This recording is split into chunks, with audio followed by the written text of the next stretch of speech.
back to Block TV. Now, even though much of the globe is in lockdown, in quarantine, like they say, the show must go on. And so today we are joined by Bruce Fenton, CEO at Atlantic Financial. Bruce, thanks for joining us.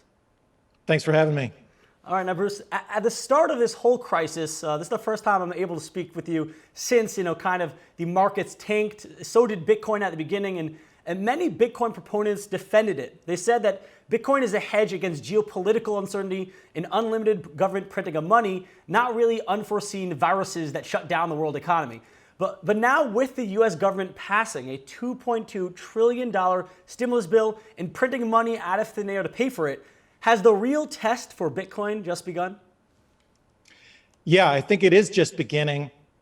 And it was expected. I actually tweeted about a couple weeks before the big drop in Bitcoin that I thought it was going to drop. I thought everything was going to drop, stocks, Bitcoin. It turned out I was right on that. Bitcoin is a speculative asset, and it is likely to be volatile in these kind of times, and we may be headed for worse. It's still a very risky asset. However, the situation in the world with all of this crazy money printing and debasement of currency makes it so there's not a lot of other options out there. Gold is maybe one of them, but Bitcoin is one of the few options. So although it's very, very risky and probably a terrible investment, it's better than almost anything else. Mm-hmm. Of course. I mean, these are very uncertain times we're going through right now. But I was actually, last night, I was scrolling through Reddit and a tweet of yours actually made the homepage. You tweeted about how the COVID bailout is costing $18,000 per citizen. Now, I'm assuming that you're against the bailout. But in your opinion, what should the government do in the face of an unprecedented time, when the economy is essentially shut down and unemployment rates could hit worse than the Great Depression? Yeah, it seems very harsh and painful, but I really think the government should do nothing. And a lot of people say, well, oh my gosh, that's going to cause all kinds of trouble. Well, yes, it is. And that's life. Life is hard. It's going to cause even more trouble and even more pain if we do these kind of bad economics. It's never a good time for bad economics. Bad economic decisions cause death and destruction, and they have everywhere they've been used for decades and decades in human history. Doing bad economics like this is going to cost a lot of lives and cost a lot more productivity and economic opportunity. So although it's really painful, I think what we should do is the opposite, which is have really strong monetary policy and tighten belts, just like the startups are doing, just like businesses are doing and people are doing. You don't spend more in a crisis, you cut back and you be more careful. So I think that it is a big, big mistake. It's really bad economics. There's a lot of politicians that just don't understand money, don't understand productivity. They think that money grows on a tree or something. But really what they're doing is stealing from the citizens. And that's just not a good idea. You don't want to be stealing $18,000 from every single citizen right now. They need that $18,000. A lot of people really, really need it. So it's just bad economics. And it has a lot of the kind of cronyism and stuff like that we see with a lot of politics in general. So yeah, I do think it is a pretty bad idea. Mm-hmm. Now, if this whole thing, Donald Trump, President Trump says he's hoping by the restrictions are until the end of April 30th. No one really knows when this will end, but let's say it does. Let's say that the lockdowns are lifted, but businesses get back open by April 30th. How long will it take, for businesses to actually stand up? Will it be like just starting where we stopped off, or will this be a long-term kind of recovery period?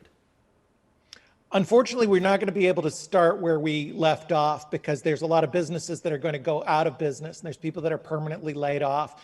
In the United States, we're seeing estimates that say as many as 75% of restaurants could go out of business. I live in a town with a lot of restaurants, and already many of them have gone out of business. Once they're out of business, they don't typically come back. The bank accounts are closed, the people move on, the employees and the owners move on. It's very, very, very difficult to start a business once it's officially gone out of business. To restart it is very rare. So I think we're going to have a very, painful situation. How fast we recover will depend on a lot of factors. In situations like this in history, when we've had big wars, plagues, other massive economic collapse, sometimes the recovery has been fast, sometimes it hasn't been. But really, I think that the destruction will be so great that it's really just rebuilding a new system. So that can happen fast, or at least the building part can happen fast. We could just see a lot of new kind of building for the next decade. And maybe it'll be a sort of a positive period, but it could be a long downturn before then. It could be years of sort of just sort of dealing with the damage that's been done. Either way, it's pretty significant. Mm-hmm. Now, like a lot of the focus, especially economically, it has been negative and on the gloom. But is there any positive here? What advice would you give to a potential investor right now who actually has some capital? Is there unique opportunities that they could actually gain from this? Yeah, there always will be opportunities. In times of war and crisis, actually a lot of fortunes are made. So my advice to investors is to go back to basics. Don't mess with esoteric, crazy things. Go back to just good old, simple, basic economics. Look for companies and yourself in your own career, in your own business, and your own job. Do things that provide goods and services that people need now, not things that people needed a year ago, not things that people might need or might have needed 3 years from now based on old models. Provide goods and services that people need now. Stay out of debt. Stay simple, basic economics. Just look for companies that do good earnings, simple growth, hard assets, these kind of things. And look for the opportunities in the world that changes. The world will change. The positive is that there's a lot of good change that will come from this. Online learning with schools has made 10 years of progress in a month. You're going to see the kind of college scam sort of start to fall apart. You're going to see better healthcare. You're going to see different ways that communities work together that could be positive, technology developments and other things. So looking for those trends and looking for what is moving in the world and how the world is changing and what this new world looks like and how people behave in a post-pandemic world, those are going to be the key decision factors that will help people, hopefully avoid the most harm from this and maybe even come out even or ahead. You can even profit, particularly if you're providing goods and services that people want. Mm-hmm. Now, governments worldwide already said that they've ordered their citizens to stay at home. That seems to be the medical advice, stay at home, in an attempt to slow down, obviously, COVID-19. Now, you're a small government guy. Is this a necessary step? And does small government framework or even a decentralized leadership, does it enable drastic steps like these to be taken? I mean, we've seen China, how successful they've been, but they're the other side of the scale. Clearly, they are much more draconian leaning government model. But how libertarian or how small government can one be and still control outbreaks like these? Well, I think it comes down to personal responsibility. I'm not I was a big early person in calling the alarm on this virus, and I did urge people to stay home. I was one of the first people saying to stay home. I took our kids out of school way before schools were closed.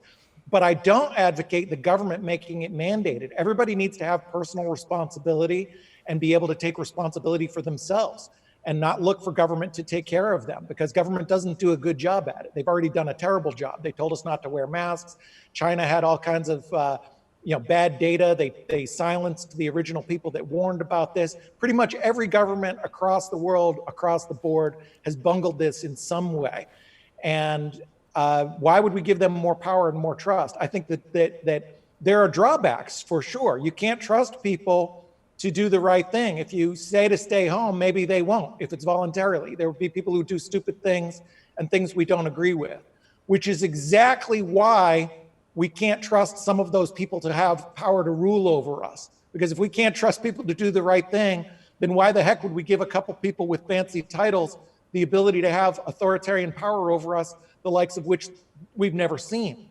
We need to have personal freedom, and people should be able to make their own decisions, even bad decisions. They should be able to do drugs. They should be able to, do the things that may be bad decisions for them, including risking themselves. And also, people need to take their own risk. If somebody, I had some kids working for me that are college age, their risk is probably quite a bit lower, and they really need money. Maybe they should have the freedom to work, and maybe people who are at much higher risk, like my parents, should have the freedom to choose to self-isolate to a more strict degree. I think personal responsibility and personal freedom, again, just like economics, it's good practice. Freedom is a good thing. And it's especially good in times of crisis. And freedom is what's going to get us out of this. Lack of freedom, by the way, has caused a lot of problems. You know, FDA had delays in tests. Again, all over the world, lack of freedom has been more of a problem. Governments have been in the way of this. You know, there's some slim chance that hopefully the system will shake up enough that we have more freedom come out of this. But so far, we haven't seen it. We've seen the opposite, really terrifying authoritarianism. And that's something to be very scared of, because governments have killed a lot more people than viruses over the last century. And we can make no mistake that governments and bad economic policies are absolutely every bit as deadly as the most deadly virus. Mm-hmm. Now, you already touched upon how this major global event will change the economics, the healthcare system, the education system. Do you see it having a major shift and major change in the political system in America? Yes, I think everything is going to change quite a bit. I don't predict that Joe Biden is even going to get the nomination. And I think you're going to see a big shift in the way that Republicans and Democrats work and the way that people think. We base our models and we base our decisions, and I've spent my whole life trying to figure out how people work, and I've gotten okay at it. But everything that I've learned and everything everybody else has learned goes out the window now, because this event changes people and changes institutions and changes the way that people think. People will not behave the way that they behaved in the past, because it is now different. People think differently and institutions will act differently. So I think you're going to see radical changes. It's the end of an era. It's a completely different shift in the way that the world works. And we see that throughout political systems, the way we work, the way we trade, the way we interact, the way we communicate. Everything is changing. And it's at such a magnitude that none of us who are really alive and working today can even conceive of it. The only people who would even have a slight memory are now over 100 years old. So it's something that basically nobody has ever seen before in our lifetimes, but it happens all the time. It happens pretty much every 100 years, and it has for centuries. These kind of major shifts in the way the world works are epic and very, very significant, and we can't underestimate just how different the world is going to be. Mm-hmm. Many have critiqued, the United States government for being ill-prepared for this pandemic, but not you. You were actually a vocal prepper more than a month ago. You were buying up supplies back when the stores had no lines, and some mocked you for overly drastic measures. Now that you have been totally validated, what would you say to all those haters who are stuck now standing on our lines for a roll of toilet paper? Well, I'd say if I was right before, you'd maybe listen to me now, but nobody would listen to me now if I told the real truth. I mean, the danger now, the things that I was warning about, I've had a lot of people say, hey, you were right. Thanks for warning me. My warnings aren't what has come to pass. It's going to be much worse. And I think that it's going to be driven by government authoritarianism and bad economic policy. And that shouldn't be underestimated. It's never too late to prep. You need to prep for the next disaster and what's next. And I think that the situation could get much worse, driven by government overreaction and bad economic policies, which can be very, very deadly. So I think that really a lot of people are still not taking self-responsibility. They're looking for someone else to save them. But you really need to look to yourself. Don't plan on sitting at home and collecting a check. If you've been laid off, you need to get a job now. If your business is losing revenue, you need to find a way to replace that revenue, because it could be months and months before we see a return to normalcy, and maybe never. And the new normal may be a completely different thing than what we expected before. Mm-hmm. Now, you're not just sitting back, you're actually practicing what you preach. You've actually joined in on a group branding together to make crucial ventilators in this time of need. Do you want to tell me about that, what you guys are doing, and how viewers at home could help? Sure, it's a great effort. I saw early on that there was going to be a demand for ventilators. So we started working, and it's been evolving because the space has been evolving so quickly, but we started working on ways to help existing manufacturers with specs and emergency approvals and things like that to make safe, approved ventilators, and also working on some ways to take one ventilator and turn it into 2 or 4 ventilators. There's now approval in a couple states in the United States to do that, and it's being done globally as well outside the United States, where you're able to split a ventilator into multiple ventilators. And there's also parts and even full ventilators that have been made from scratch using 3D printing and other methods. So in a real emergency situation when a doctor, and this should all be driven by doctors, by the way. Some people mistake it and think it's a bunch of techies trying to, administer ventilators. We're just trying to provide tools to people who already manufacture these and to doctors where if they have no other choice, they can use something that may save lives. So it's been very exciting. There's a huge open source and decentralized effort.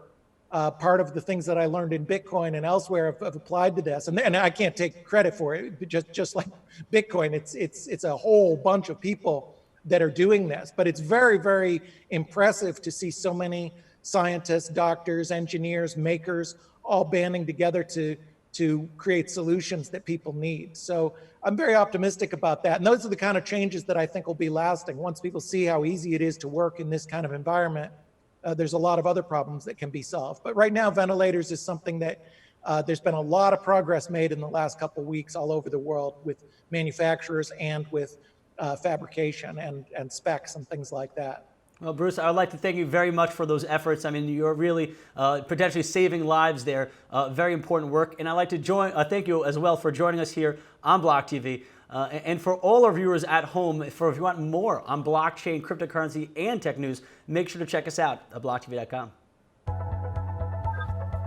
Watch us on Amazon Fire TV and Roku.